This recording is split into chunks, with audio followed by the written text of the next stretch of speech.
Welcome to Hear Our Story, the podcast where first-generation Palestinian voices take center stage.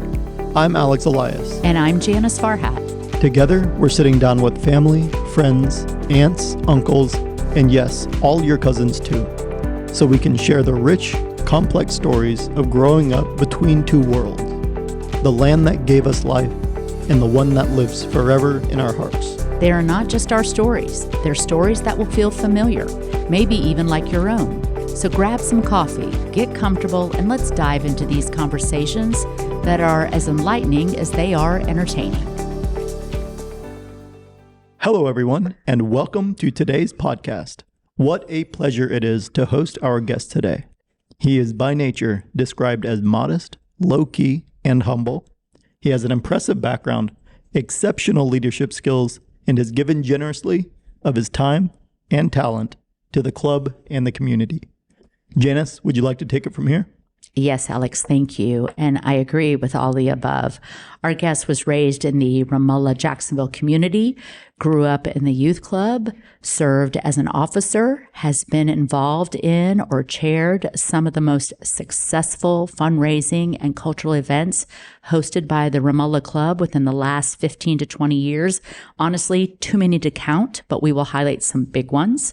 Served as president of this club, served as a co-chair of the Jacksonville 2021 convention, and most recently chaired the largest Capitol building campaign since our current club house and property were built in 1977. He and his wife Hala currently serve as youth club advisors along with Nader and Melissa Farhat, and he serves as the president of a new local chapter of PCRF, the Palestinian Children Relief Fund. We welcome Mr. Ronie Rukab to today's podcast. Ronie, welcome. Thank you. Welcome. Thank you both. Glad to be here. Glad to have you. Yes. Ronie, we always like to start with a family background question.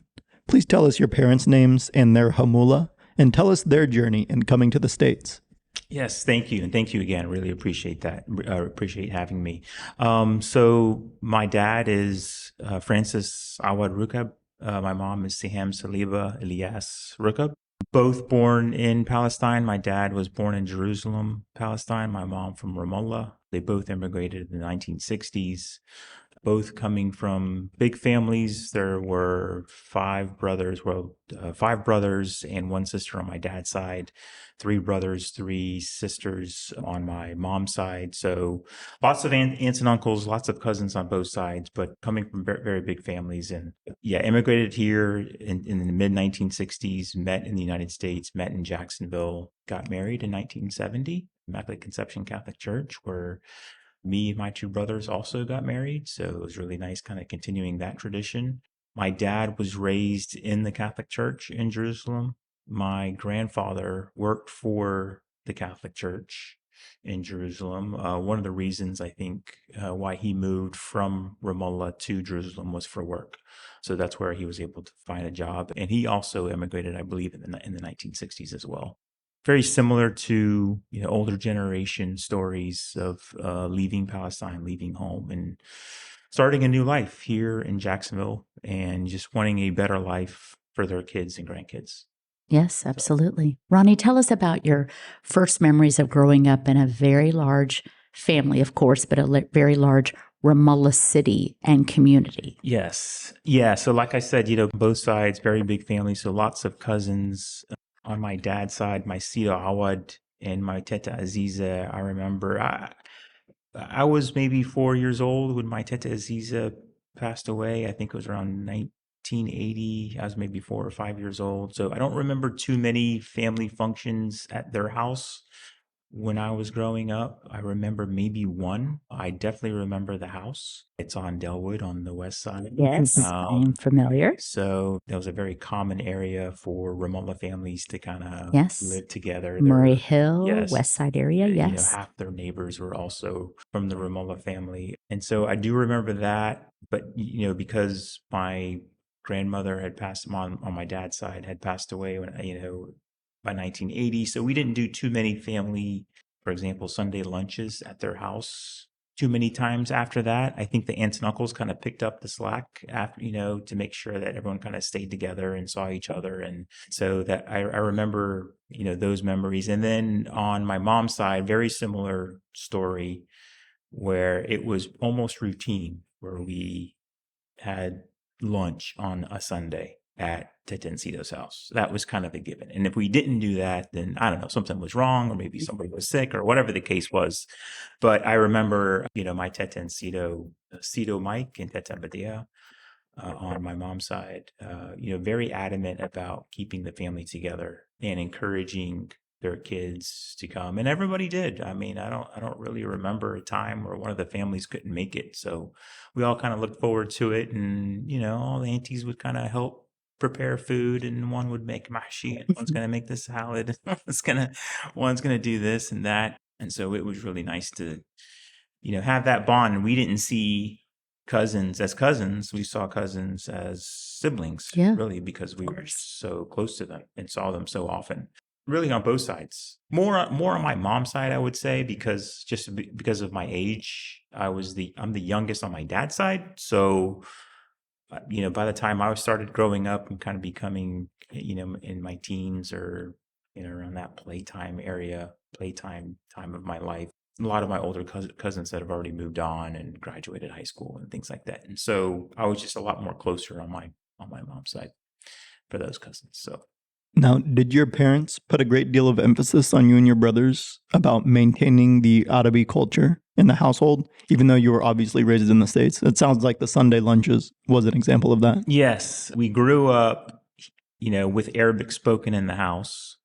I can probably get my way around if I was dropped in Palestine. Good for in you. the middle of Palestine and kind of get out. Good for you. I could probably figure it out. And my brothers as well. We definitely can understand it. I can understand it. So if somebody's speaking conversational Arabic to me, I'm going to get maybe 95% of the words. I like to, my wife, Hala, is much more fluent than I am. And so I like to quiz her on Arabic vocabulary, to see if she knows a word, if I know it, or if she doesn't know it.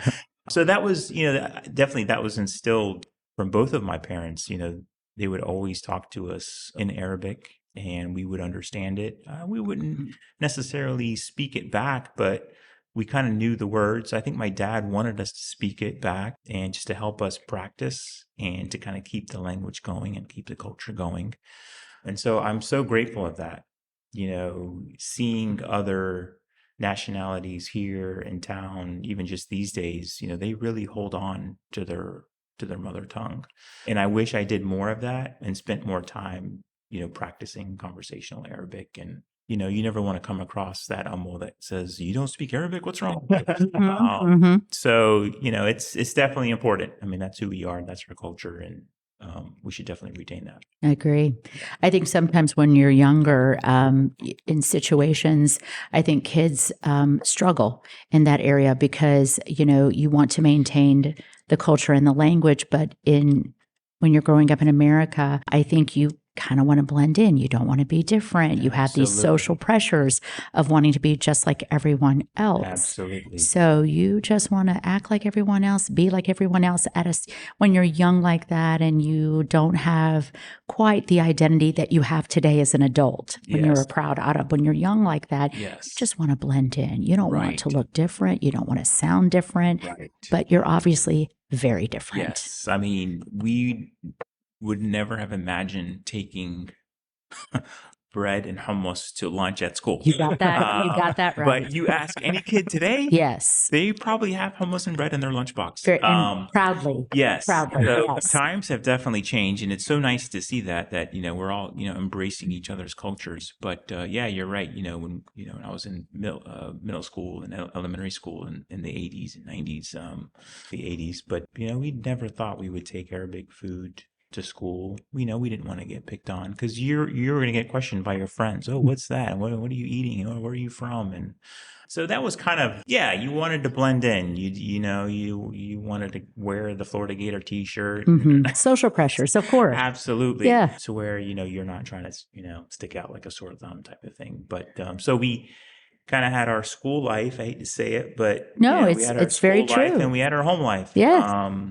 we really, we kind of became more Arabic as we walked through the doors from walking in from school, walking from the bus stop, and then we would kind of switch. So we kind of were kind of chameleons, I guess you could say, and we just wanted to blend in and be singled out for any reason. I think most everyone your age and that demographic and at that time, very much so, identified with exactly what you did. I think now, as you say, it's very different. And Alex being of younger age is different in that way. I think today's society embraces different cultures, but back then it was very different. You just wanted to blend in. You did not want to stick out. Yeah. You did not want to be picked on. It was just lay low and do your thing. And then when you got home, you get right back into what you needed to do. That's correct. And and once in a while, teachers would kind of pick up, on, that we were Arabic or Palestinian. Both of my brothers, we all kind of went to the same school. Yes. And so they, you're Richie and Charlie's brother. I know your mom and dad. And so once in a while, you'd have a teacher that would kind of pick on you in class and say, hey, Ronie, you know Arabic. How do you say this? I'm like, great. But, you kind of do the best of it. And then you're just waiting for all the other students to kind of turn around and give you that look. Yes. But, it is what it is. And I think it was just a curiosity on their part. Right. To really want to know more, but be respectful at the same time. Yes, absolutely. And I think it allowed us to kind of get out of our shell a little bit and be proud of who we are. Amen. And not hide our background in our culture and that we're Palestinian. Yes. And I think that's what our parents were trying to tell us. Right. All along. Right. Yeah. And Ronie, we hear a great deal about our education. That was a huge part of our cornerstone as a culture, and it still is. And moving ahead to you to college and as a fellow Gator, what made you go into your career field and do what you do today? Did your culture influence your path, or was it something you personally wanted to go into regardless of your influence? Talk about that. Yeah, no, it was more personal. It wasn't really cultural. My background is environmental science. That's my degree from the University of Florida. No, it was just a fascination with science, really. I remember my high school teacher, Mr. Brown at Wolfson, just this one particular moment where he was showing us slides, and it was like on not petri dishes, for a microscope, right? And he had this microscope that would project onto the wall, and he had a huge screen. And he put some sort of slide, I don't know, it was algae or something. I don't know what it was, but it was fascinating just to kind of see it. It wasn't a photo in a book or some sort of illustration. It was actually the real thing. And it wasn't your eyes looking through a lens and trying to, interpret what you're seeing. It was on a big screen. But I think that kind of fascinated me, at the same time. And so I think ever since then, I was like, all right, I'm going to do something science, because I thought that was just amazing. And so that carried on with me at the University of Florida. I really didn't know exactly what I wanted to major in. I remember, I think I was coming out of a chemistry class or something, and then I was in my car and I saw a piece of paper, something from the campus, and that a new college started. It was the College of Natural Resources and Environment. And it had just started that year, I believe in 1994. And I had to declare a major. So perfect timing, right? Yes, and it said College of Natural Resources and Environment, and we are offering degrees in bachelor's of science and environmental science, and that really caught my eye. I'm like, what the heck is that? So I haven't heard of it before, and it was a new college, and they were in Little Hall. They were like on the third floor. You know exactly where that is. Everybody knows Little Hall at the University of Florida. So I think I just walked over there that day. Yeah. And they have a bulletin board on the outside, and it says, these are the prerequisites for environmental science. And I checked just about every box on there.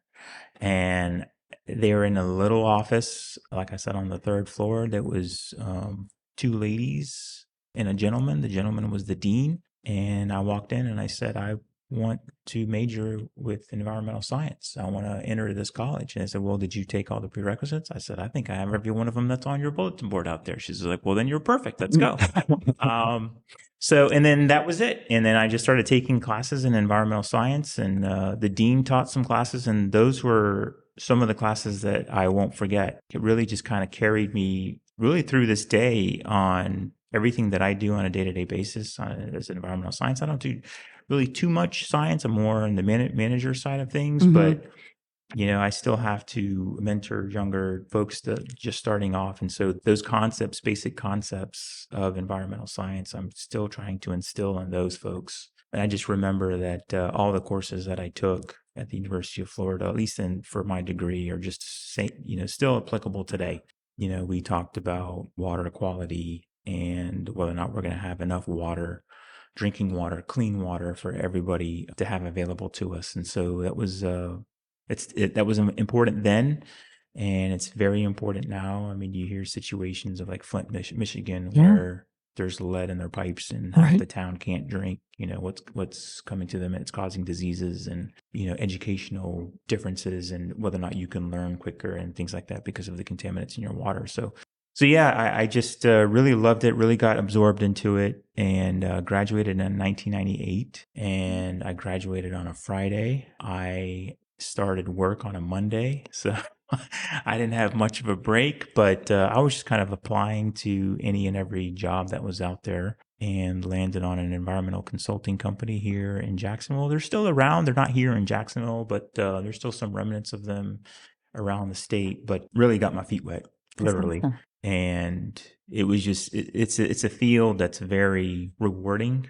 So you walk away knowing that you're going to make a difference in someone's life because you're helping to clean the water that's, could be going into their house and preventing sickness or cancer or something to that effect. And so, yeah, started in 1998, working still in the field today. I'm with my second company, the company that I'm with now.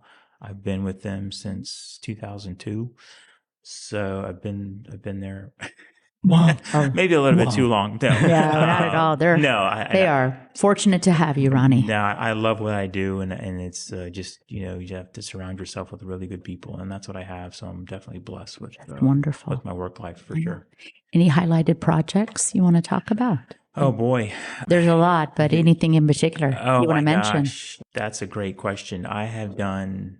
Chances are, if there's a gas station that you drove by today, I probably worked at it. I have worked at, those are just causes of, sources of leaks, obviously, is fuel. And so that's a big part of the work that we do. One particular project is the former Serta Simmons warehouse on Highway Avenue on the west side. Yeah. So if we remember that, well, they use dry cleaning solvents to kind of clean up mattresses in case they fell on the floor on accident or something like that. They want everything to kind of be super clean before they leave the factory. So yeah, that's where they used to make mattresses, right? And so they had a spill of chlorinated solvents. It got onto the concrete. Concrete's porous, and it impacted the groundwater there. And I remember probably right after the factory closed, we were able to go in there. All the equipment was still there. And I remember it was super, a very bustling place prior to it just closing. So we had to visit the site, to kind of understand what's going on with the site and where the contamination is, and et cetera. But there was one point where we got there and the factory was closed. The jobs had moved to Georgia. The factory moved to Georgia. And it was just very eerie that you walk into a huge warehouse or a huge factory, really, and all the equipment was stopped and quiet, and you can hear a pin drop. It was just, I don't know, just something different, but you just never know where the career will take you. What I like to tell people at work is that you never know who you're going to have lunch with that day. It could be a shop owner in Madison, Florida, or it could be a foreman in Jacksonville, Florida. The former, used a Simmons mattress manufacturer there for 40 years. So really you just never know. So yeah, I think that's one of the key projects that I worked on, still work on, unfortunately, but yeah, we're getting there. Thank you for what you're doing. Yep. Keeping our environment, our area safe. Thank you. Thank you for you and your team. Now back to Ramallah. You've had the opportunity to travel back to the city. Was it similar to what your parents described? What surprised you about it? Yeah, I got a chance to go back to go for the first time in 2008. I went with my wife, Hala, and it was a group with the Federation. So there were quite a few folks our age at the time. I think I was 33, something around that age. So had a lot of friends that we developed and got to know a lot of folks that were on that trip, and still friends with them today. For most of them, we kind of keep up with each other on Facebook. But going there, yes, it was very similar to what our parents would describe. The very old Mediterranean-looking homes, ruins everywhere, Roman ruins in Jerusalem or in Jericho, or things like that. So that was pretty wild, just kind of seeing the history of it, and then understanding that you really do kind of feel home when you go there, even though you've never been. I don't know what it is. You feel some sort of connection to the land there. That your parents and grandparents and great-grandparents and your ancestors grew up there and had lives there. So I just felt so comfortable. And I think the other friends and cousins that I went with kind of had the same feeling. They all just felt super comfortable there at the time, and it's a lot worse now, but the occupation obviously was still going on at that time. But and so we had to go through checkpoints and understanding the friction between the two sides and what Palestinians have to go through on a day-to-day basis. So that was eye-opening. It's humbling, isn't it? For sure. Very, very humbling. You just we just take the free movement here in the United States just for granted, and you're not able to do that there. Right. And so just my mother's family, visiting with them, telling us, they can't go to Jerusalem. They're not allowed. They don't have the certain permit for them to celebrate Easter or whatever the case is in another town or visit their family, because they're just not allowed because of the occupation. So there was that aspect. But, the one thing that I remember was just getting to know my distant family and talking to my cousins in broken Arabic as best that I could. But when they found out that my wife, Hala, can speak Arabic a lot better than me, they started talking to her. It was just, humbling is definitely the word for it. And you feel grateful going. That's for sure. Do they recognize you, Ronie? Like looking at your facial features, because I would, when cousins and I have visited, and I hear this from other relatives too, they may not know your name, but they look at your features and they can say, "Oh, are you from the XYZ family?" Yes. Was that happening to you? I don't know if I didn't get that. I think I'm more on the Ibrahim side. There you go. Things. That's what I'm talking about. I don't want to say, I hate to say that, but I am daughter of Kabur Hassasna. But okay. But I don't know if I have all the features of the typical, Rukab man, but, they definitely, going into Rukab ice cream in Ramallah, they definitely appreciated that I was a Rukab. Of course. So that was an honor. The best ice cream ever. And absolutely. So I don't know if I got too much of that. Maybe, I don't know. A lot of those Rukab genes just didn't fall my way, so it's fine. Well, I'm sure the Eliases will definitely appreciate. Nothing wrong with that either. Yes. Yeah. Best of both for sure. Yeah. Absolutely. Yeah.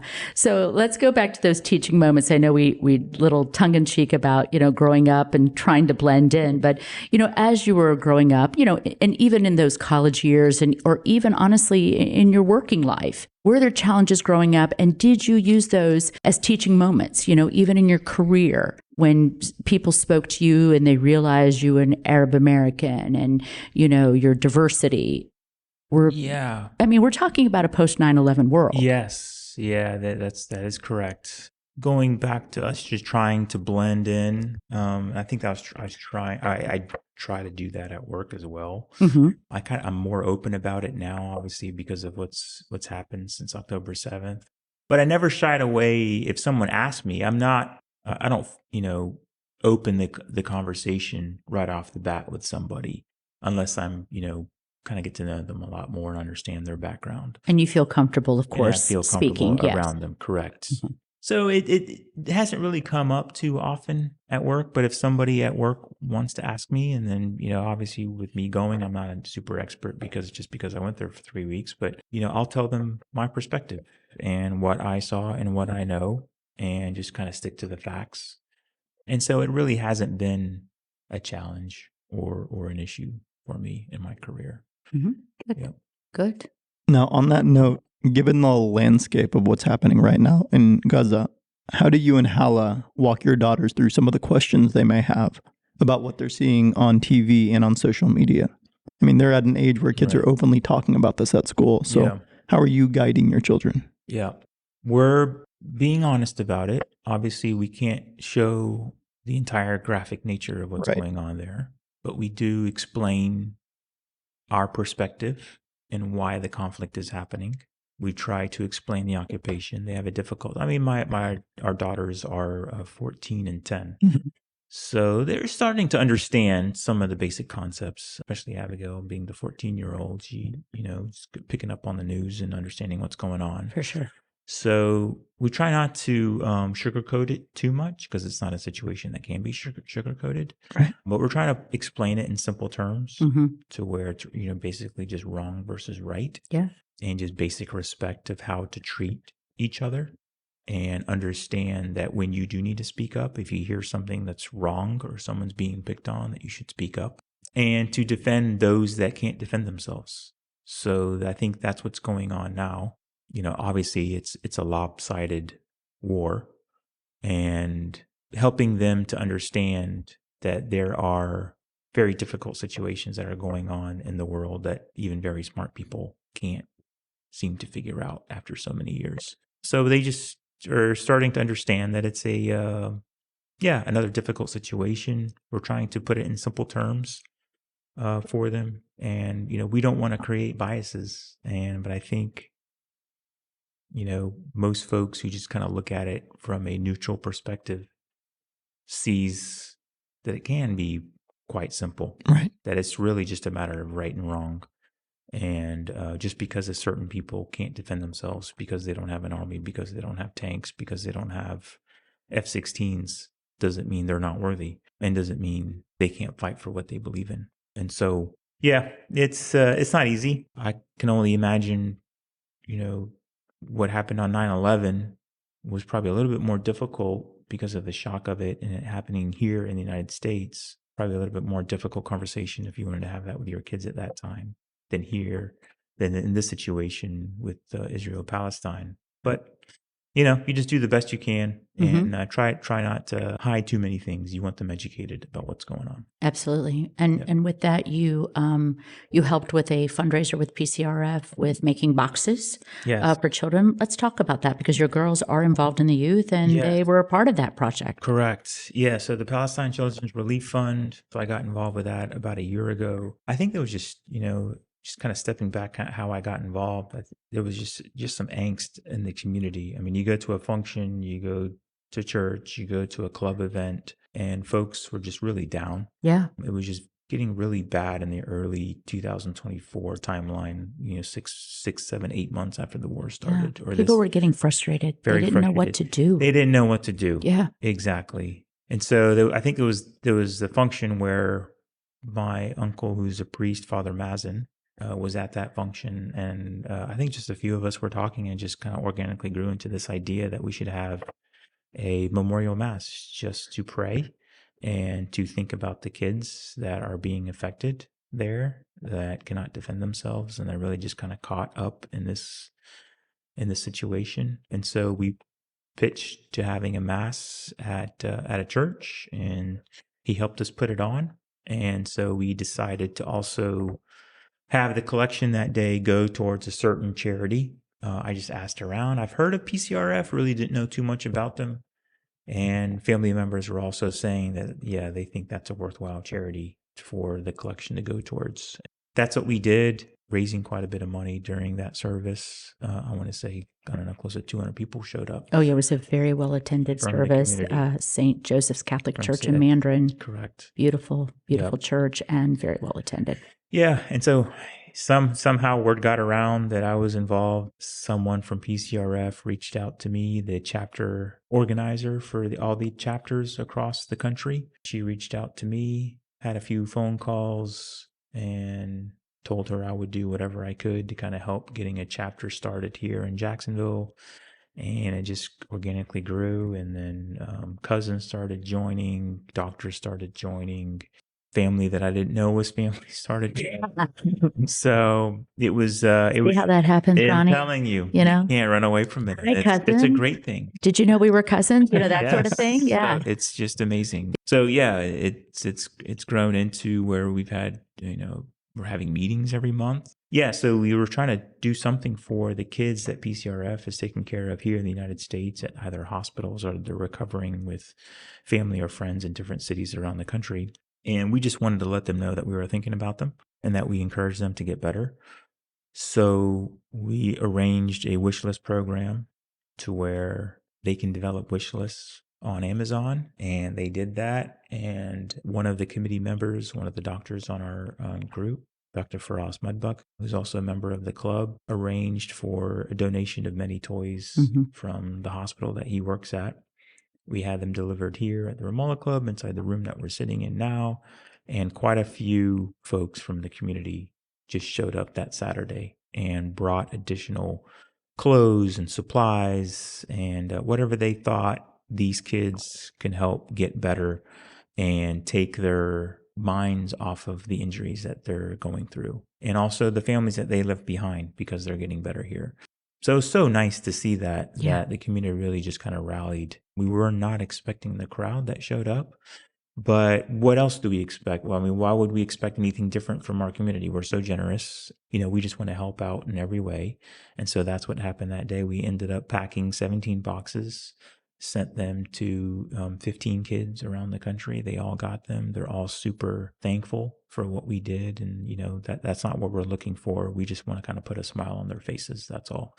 And help them, even if it's just for a moment, to kind of forget the situation that they've gone through. So yeah, that's been really nice. And so the wish lists are done. We just need to get those published. I think it's going to come out in a newsletter next week through the PCRF Jacksonville chapter. Wonderful. So people can then still have an opportunity to help them out. And the youth wrote, my understanding is they wrote personal notes in the boxes as well. That's correct. Little words of encouragement. That's wonderful. From the kids that showed up that day. Yeah. I mean, you just can't beat it. That was just such a nice thing to do. Yeah. Almost and aunties came. They wrote in Arabic to them also. Wonderful. So each box got that. So just, just a very nice touch to help these kids remember that they're not alone. That's wonderful, Ronie. Yep. I think in years past, you may know this as well, that for many years, communities struggled to commit to different charities because they were unsure if donations would get to the right place. Correct. That there was a lot of questions about sending funds. Where would they go? Correct. How were they sent? Correct. Would they get to the right people? Right. And we now know that there are specific organizations that are legitimate, they're strong, and they go directly to the people affected. Yes. So thank goodness for that. Yes, thank God. PCRF is one of them. There are many. Yes. And we need them all. Yes, there are multiple. PCRF can't do it by themselves. No, and they're well vetted and very good at getting boots on the ground directly to the people affected. Correct. So, that's a very good point. Most, I would say, or all of these charities that are involved there have a way to get aid in, even in situations like this. Mm-hmm. So just do your research. There are plenty out there. If folks are looking how to give or how to make a difference, just do your research online. There's websites that evaluate nonprofits and kind of help folks determine whether or not it's worthwhile. And PCRF has been around since 1991. Mm-hmm. And so they've definitely established themselves, not only here in the United States, but in Palestine, in Lebanon, in Jordan, where refugees are. There are chapters all over the world. Literally, Their chapter is just new here to Jacksonville. That's correct. Yeah. And the one in Jacksonville is one of their latest. And so proud to be a part of it. And knowing that when a child does go to a hospital here in the United States, there is no cost. The hospitals do not charge for their services. Doctors do not charge for their services. It's completely free. That's remarkable. Wow. And so this is just the open heart feeling from these organizations that they just want to help. Mm-hmm. And I'm sure they do that for other organizations and other kids that are affected from other conflicts around the world. Sure. So it's so nice to see that and to be involved and to be, one of the volunteers. That's wonderful. Is nice. Yeah, and they collaborate with Wilson Children's Hospital, Ronie. So Wilson's, or the University of Florida Hospital downtown is the hospital that donated the toys, and that's where Dr. Mudbuck works. Yes. So they provided the toys, but yes, there was a child from Gaza at Wilson's and receiving care. I don't know if that gentleman is still here in the United States, or if he's gotten better. I don't know the details, but I know, yes, some of the top hospitals in Jacksonville are involved. Wonderful. Yep. So not just one hospital. That's great. Correct. Excellent. Excellent. Because we have, thankfully we have great medical facilities in the area. Right. Wonderful options. So, and you have a big fundraiser coming up with PCRF, Ronie. You want to talk about that? Yes. So this is going to be our first annual gala. It's on September 20th. So we have guest speakers coming. We have Omar Badr, who is a regular on Piers Morgan, a defender of Palestine and Palestinian rights. So he is able to join us on the 20th, and Dr. Feroz Sidwa, who was a doctor who served in Gaza and helping Palestinians get better and treating them. He also spoke at the UN on behalf of Palestine, documenting what he witnessed. So Dr. Sidwa will also be joining us on September 20th. It's going to be a fantastic evening. It's going to be culture-filled. Dinner will be provided. There's information online just follow us on Instagram or Facebook. Look us up through PCRF Jacksonville. I'm sure you can find us. So all the information on how to give and how to contribute and how to be involved is there. There's also going to be a silent auction, and we've gotten just so many responses just on that aspect of the silent auction, of folks willing to donate art and gift baskets and gift cards. And it's just just so heartwarming to see the community get together and try to make a difference. And so that's what we hope to do on the 20th. Excellent. And where is it going to be at? It will be at the Ramallah Club. Yes, starting at 5:30 p.m. It will be here at the Ramallah Club. Buy your tickets today. Don't wait. Excellent. Wonderful. Yep. Now, Ronie, back to the club, and not one to be sitting on the sidelines. You, Hala, Nader, and Melissa are having a wonderful time with the youth group, and the participation is incredible. Bingo, laser tag, social media awareness class with JSO, all huge hits. Any updates from the youth we can look forward to? And also anything from your own youth days growing up at the club that you'd like to bring back? Oh, wow. Well, with the current youth, they are just super excited. These kids, we have 25, I believe, kids that are just actively involved. Amazing. Great They're number. amazing. Great number. Root texts and Snapchats and I don't know, whatever else. Don't ask me. I'm the wrong person to ask. But they are just being in contact with each other and love to see one another and just be around each other. We just hosted at me and Hal at our house a pool party. Mm-hmm. So a bunch of the kids came, had a great time, and had lunch. A lot of the parents stopped and stayed with us and hung out with them, got to know them, and that you just can't put a price on something like that. So I almost feel guilty that I think the parents benefit more than the kids, to be honest with you. Just getting to know everybody and understanding that we're all going towards the same common goal of letting our kids be friends with each other and encourage the culture among them. So going forward, I think, they have a year-end trip planned. Yeah. Yes, it's somewhere in the Orlando area, if you get my drift. Yeah. So I'm sure it's some sort of theme park. Not a surprise. Not a Right. surprise. Very So exciting. they can't wait for that. They've been fundraising, and so they sold T-shirts, and they had T-shirts made, which is super successful and popular. And then when we had those made, the adults got jealous, and so now they want T-shirts. They're nice So- T-shirts. they're very Yeah. nice. Yes. So, get your T-shirt. Well, it might be too late to get a T-shirt. But, I'm not. It's probably too late to get a T-shirt. But they're just super proud, and they're working hard, and they're selling drinks at picnics and desserts and all that other good stuff. And so, you just got to be proud of them. Well, thank you, the four of you, for heading this. It's Absolutely, really, yeah. really incredible. My wife Hala and Melissa are really the key. Me and Nader are just support. Really. We'll carry boxes and things like that, whatever they need them to do, but need us, to help these kids. So Definitely a work of love. yeah, Yes. yeah. Well, we are going to continue our discussion, but we cannot go any further without discussing the Capitol building project. Yes. Because this club looks amazing. Oh, yes. And it really does. It's world class. It's honestly world class. Absolutely is. Absolutely is. To give you an idea, we are booked every weekend for the next 10 months. That's amazing. Yeah. That's Thank you. amazing. I'm not surprised. The club has always been popular. Yeah. It's one of the few amazingly enough, it's one of the few large halls that are available to rent where there isn't a set caterer that you have to use and all these other rules that you got to follow. And so, we're a big part of the Jacksonville community to host big functions, Yeah. weddings, nonprofits. This is where the community goes, is here at the Ramallah Club. And so, I was club manager for a few years, especially during the COVID years where it was pretty quiet and there's not much going on. And so, we still have to check on the club. It's still an operating building, and make sure the ACs are kicking on and all that other good stuff. And so, it was just really sad to see that the club was empty for so long during that time. But it's nice to also see that it's kind of, obviously come back. It came roaring back, especially after the renovation.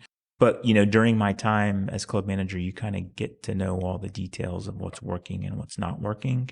And it was just one too many buckets that we had to place inside the club to prevent I can't prevent a roof leak, but to stop a roof leak. And so from rainwater getting into the club or anything like that. And so that's really what happened here. So it needed it. So the first step was the new roof, just to make sure that if you don't have a good roof, you're not going to have a good inside. So we had to get that done. So thank God we got that done. And then just with the generosity of our members, they really stepped up. They saw the vision. They saw what this club needed. This is their home. And literally, it's not just a term that we throw around to say this is their home. This is their house. Absolutely. Absolutely. They might as well just have a key. A lot of them have a key. Have a key. Yes. And that's great. And Yes. that's something that we should encourage. Just so nice to see the community step forward and donate towards that cause, and to see the vision that the committee put together. It was a bit out of our comfort zone for the Ramallah Club to go in this direction, but I believe that it's going to benefit future generations, and they're going to look back and hopefully appreciate what this generation did and this committee did. So super proud of all of them and the community for having the courage to do it and to do it right. I can see that the board and the officers and the members are continuing to take care of this club. Whether there's a Ramallah Club member that is active here in the club or not, even if they're not active, they know what the club is doing. Yes. Because like I said, this is their home. Everyone here knows that. They're paying attention and they appreciate it. And that's why we're seeing the attendance that you're seeing at meetings and picnics and rentals and all the other stuff. So yes. Glad it worked out. Yeah, things come and go, but this building, this property has been a part of our lives. Right. I mean, our entire life. I don't remember. I mean, it has been here for over 70 years, more than my life, more than your life, more than your life. Right. I mean, people don't remember a time when it was not here. Right. So it's been completely a part of the fabric of our life. Yeah. So it's our obligation to take care of it. Absolutely. Yes. Absolutely. It's not a choice, I don't think. Yeah. We can't let it, be neglected. No. So I'm so glad that it turned out and everyone's pleased with it. So. Well, we owe you a gratitude. Yes. I didn't do anything. I just sent a few emails. We are in a much better spot because of that project. So thank you. And Absolutely, your committee. Ronie. Absolutely. Of course. What part of your culture makes you proud, Ronie? Boy, that's a good question. Well, I think Palestinians in general, I'm super proud of being a Palestinian and an American at the same time. But being, understanding how Palestinians treat each other, the level of hospitality, the level of generosity, the focus on education, focus on understanding your history, a bit more special knowing that you're from the Ramallah community that can trace its history back to the founding of Ramallah, and that there is a family tree book. We all know about this book, that you can go back and look up all of your ancestors. It's written in Arabic. You can do Google Translate, I'm sure, to help you, or ask your mom or grandmother or Cito and or dad to help you translate it. But knowing that history is there, that ties us all together, and that we're just one small part of the greater Palestinian and Arabic family. That's really kind of the essence of not only being Arabic but being Palestinian. Just the way we treat each other with respect, and love, and we just want the best for each other. So that's what I take from it. Yeah, very good. Yep. Ronie, any final thoughts? Oh my gosh! I mean, just a big thank you to y'all. I think this podcast idea is just amazing.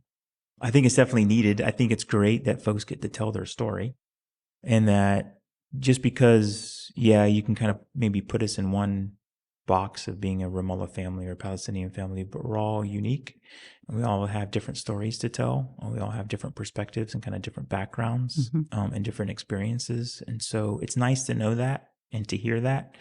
And so I've listened to the first episode with Joy, and I thought that was just great understanding, because a lot of and I know Joy very well, and I did not know all those details. And so it was definitely a pleasure to know all those details, and cannot thank you both enough. I think you are gracious hosts, and you seem like you're veterans at this. I don't know. We're having a lot of fun. Alex and I are having a lot of fun. How y'all do it, but no, this has been a treat. So thank you both. Thank you. Thank you, Ronie. Thank you for listening to Hear Our Story, a podcast dedicated to first-generation Palestinian Americans.